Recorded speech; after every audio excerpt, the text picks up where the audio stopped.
Greetings and welcome to Sinclair. This is our weekly educational update, and today we're going to be talking about food for thought. We're going to give you some food for thought, how food affects your mood. And I'm joined today by my colleague Sven, who is a professional journalist and a staff member here at Sinclair, and also by my colleague Omer Chaudhry, who is a psychology student at Seton Hill, and I'm welcome to have them here. So today what we're going to talk about is, I don't realize if many people, when we say you have two brains, I don't see any of us having two heads here. So what they're talking about is your brain in your head and the brain in your gut. What we'll call it a gut. Okay, and actually these two particular organs, your brain and your guts, your intestinal tract, were formed from the same tissue during fetal development. They're connected by the 10th cranial nerve called the vagus nerve, which runs from your brain stem to your gut. And people often talk about serotonin receptors, these type of things. Actually, in your intestines, there are more serotonin receptors than there are in your brain. And what we're going to be speaking about today is how food impacts your mood. And what I'd like to do is, first of all, turn it over to my colleague Sven and talk about some foods that alter moods in a negative way. Well, that's true, and I asked to be in on this podcast today because I can speak with some firsthand experience about, well, at least two of these. There's three what they call mood-busting foods, which is if you consume a lot of these, you're definitely going to have a problem with depression or anxiety or that sort of thing. And the number one biggest thing right now is sugar, and frequently that comes in the form of high fructose corn syrup. Sugar leads to fluctuations in blood sugar that can bring on mood swings, but its role in poor mood actually goes much deeper than that. I'm reading from this article from Dr. Mercola's website, actually, a very well-respected doctor on this subject. And sugar contributes to insulin and leptin resistance and impaired signaling, which play a significant role in your mental health. My first-hand experience with this was actually in a hospital setting. I generally, for most of the last 20 years, have avoided excess sugar. I don't eat high fructose corn syrup at all if I can help it. But I wound up in the emergency room in the ICU for 3 days, and then 2 days recovering from surgery. During the entire time I was in the hospital, I was fed meals with high fructose corn syrup in every single meal. And my energy level was low. It was horrible. Now, I'd just been through some fairly major surgery, and I was on new meds for high blood pressure. But I swear to you, the day I got out of the hospital and I got a lovingly prepared, wholesome, plant-based, no-sugar meal, I swear my energy level increased dramatically. My mood improved dramatically just from one meal after 5 days of being fed sugar. So it really has a dramatic impact. And really the way to find out about that is to just stop consuming it for a period of time and see how you feel. And then 30 days is what they say for the really get it out of your system. Could you tell me some foods that sugar is not in? The processed foods. Yeah, anything. Well, basically, number 3 here is processed foods, and we're going to get to that. But anything that doesn't have a label, basically, doesn't have sugar in it. If it comes out of the ground, eat it the way it comes out of the ground. I know several people are on a diet of don't buy anything with a label, and don't buy any food that you see advertised on TV. Because if they have enough money to advertise it on TV, the chances are they haven't really done the work on making it a good, wholesome, prepared food. Number 2 on the list is glutens, and I can speak to that also very, very keenly. I gave up glutens about 2 years ago, and I lost 35 pounds. I lost most of my depression, most of my anxiety, my achy joints went away, my GI problems all went away, and glutens is a protein found in grains such as wheat, rye, and barley. Barley was tripping me up for a while because I love barley soup. And it may negatively impact mood and brain health. That's straight from Dr. Mercola. So that was a real tough one to give up. Wheat is in everything. I mean, even in soy sauce. How do they get wheat into soy sauce? I know. So you really have to be vigilant. And even when you go to like an Indian restaurant or a Chinese restaurant where you can get a lot of vegetarian food very well prepared, you have to watch out for some of these sources of glutens. And, well, MSG is another problem, but I think you're probably going to cover that as well, right?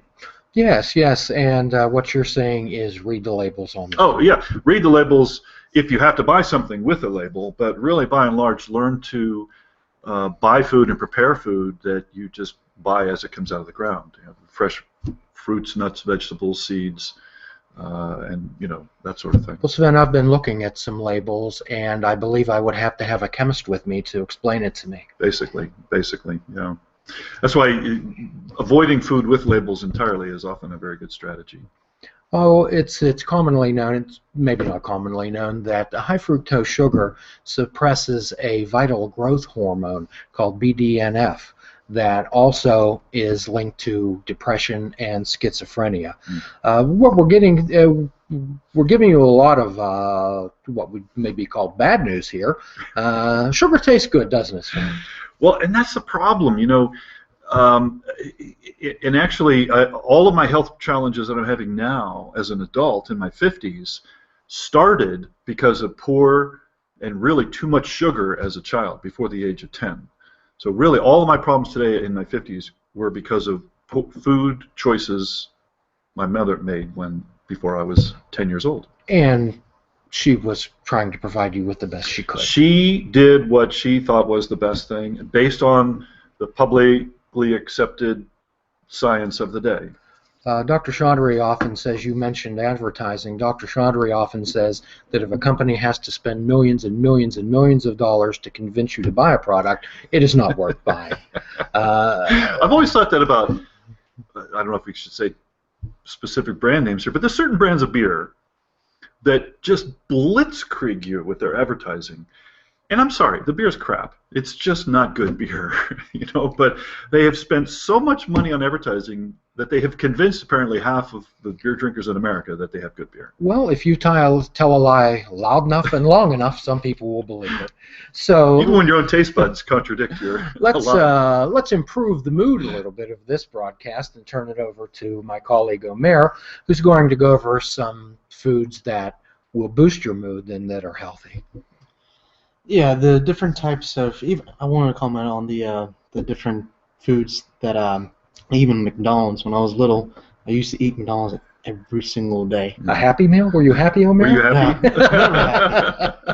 Never happy. Happy Meals don't make you happy. No, they don't. Now my everything just went down. I was just not an energetic kid. I wasn't happy in mode or anything like that, so I stayed the same. But then my dad tried to teach me the different healthy foods of the salads. Even my mom kept pushing me to eat fruits and vegetables and all that type of stuff. Still didn't listen to her because I didn't think they were right.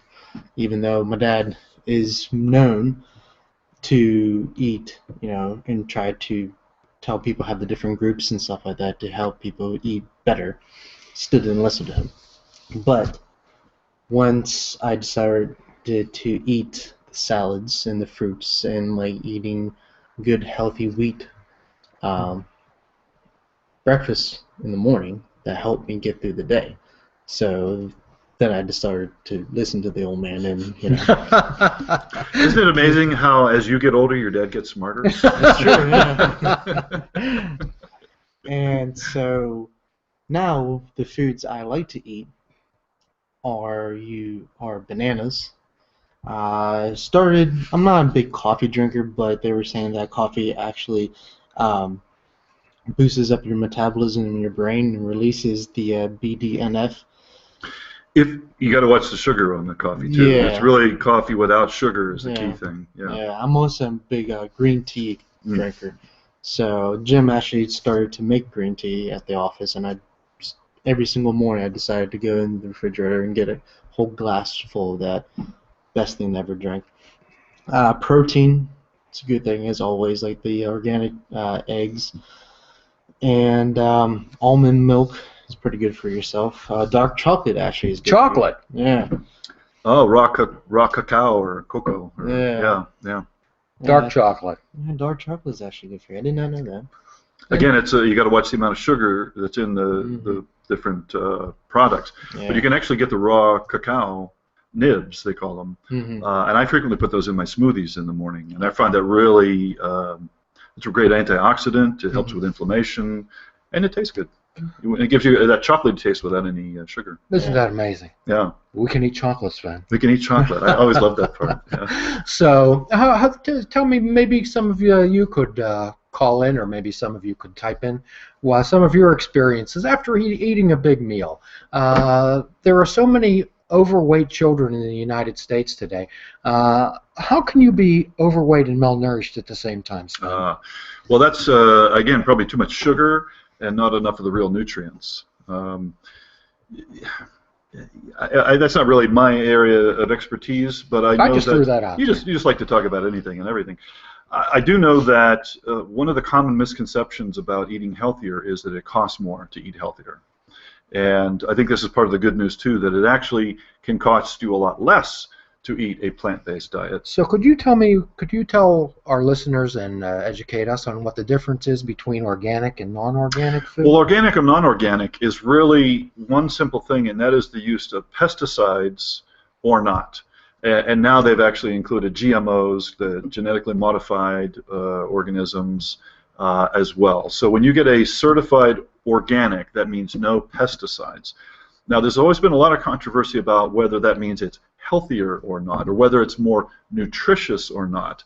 And some studies have shown that the nutritional value is the same or less, and some studies have shown that the nutritional value is way more. But the one thing that is absolutely rock solid guaranteed is you're not putting poisons of pesticides into your body. And I can remember the very first time I ate an organic carrot, and I thought I was eating a completely different vegetable from the ones I normally eat. It really is important that we don't put toxins into our body. We have a great system internally of our body on how it cleanses itself, but it's so important that we don't put the toxins in to begin with. Puts a great load on your kidneys and your liver to try to detox these things, which is drawing energy from your vitality. Right. I was listening to a comic on the radio, and he said, I ought to eat organic, and he says, I looked up organic in the dictionary, and it said, beside it, it said, extremely expensive. That may not be the case. That's not the case, actually. Sometimes you'll find that the organic versions are a little bit more expensive, but then you have to ask yourself, how expensive is cancer? You know, how expensive is liver disease and kidney disease? And what we do here at Sinclair, we try to be proactive rather than reactive with people's health. You break a finger, you break an arm, you get a wound, you get sick, you go to the doctor, they fix you, they're reactive. What we're trying to do is attempt to offer enhancements to people's lifestyle, sensible lifestyle changes to be proactive, and let's try not to get sick. So can you tell us about some foods that may be reasonably priced? I got a great article here from the Huffington Post of 8 ridiculously cheap superfoods, less than $1 per serving. And they go through beans, any variety. Beans are actually very important for the diet. Potatoes can be very good. It looks like red potatoes. This isn't particularly well marked here. Eggs are very important, 16 cents per serving. Great source of protein. And top-notch protein, it says there as well. Bananas, 16 cents a piece. Can't beat that with a stick. Nature's Power Bar. Now, Nature's Power Bar, isn't it? Well, you know, they put a lot of extra potassium in some of these bars, and the banana has a potassium already built in. I see a lot of power bars for sale out there, Sven. Yeah, it's, you know, people always looking for that quick fix, that easy solution, and, you know, a handful of carrots or a handful of fruit can work just as well, a handful of nuts. I notice that they always have a big pile of nuts available for here at Sinclair, and I always make the joke that you are what you eat, so apparently, you know, here at the psychiatric clinic we eat lots of nuts. Do you eat lots of nuts, Omar? Of course. Especially with the raisins, I thought too. so. Like, yes. Oh, the raisins are great. Yeah. Oh. So oats is another great superfood. Oats, some oats I think do have glutens, but you can watch that. Brown rice, a very important source of nutrition. 3 grams of fiber per half cup. You get a lot of good calories. Lower diabetes risk than white rice. Helps lower blood pressure. Canned tuna.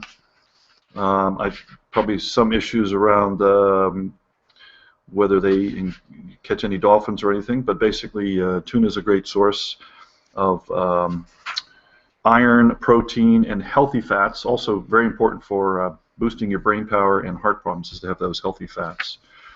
And the last one on the list is cabbage, which I've never actually been a big cabbage. Even I'm part Irish, and I just, but you know, corned beef and cabbage. Do without the corned beef, I guess.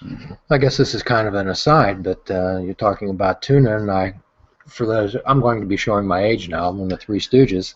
When Larry told Moe that fish is brain food, and Moe informed Larry that he should eat a whale, which is not a fish anyway. So what we're talking about here is how food affects your mood. When things are not right below your neck, things are not right above your neck. When things are not right above your neck, things are not right below your neck. So you may want to take a look, step outside the bubble a bit, and observe this person, which would be you. Observe their eating habits. Observe them and be not judgmental and exactly what. I think too many people get used to being sluggish and having low energy and having foggy thinking, and if we just consume enough caffeine, then we'll be fine, and maybe we gets us through the day and everything. But you know, I found that a good smoothie in the morning with lots of live food during the day, a big salad at lunch, and you know, keeping away from the red meat, and for me, glutens. I have more energy now at the age of 54 than I think I did through most of my 30s and possibly some of my 40s. I mean, I've really, you know, especially these last couple of years, really watching the diet, and it makes such a big difference. And we can be so much more alive and energetic and effective and useful for ourselves and for our family and for the community.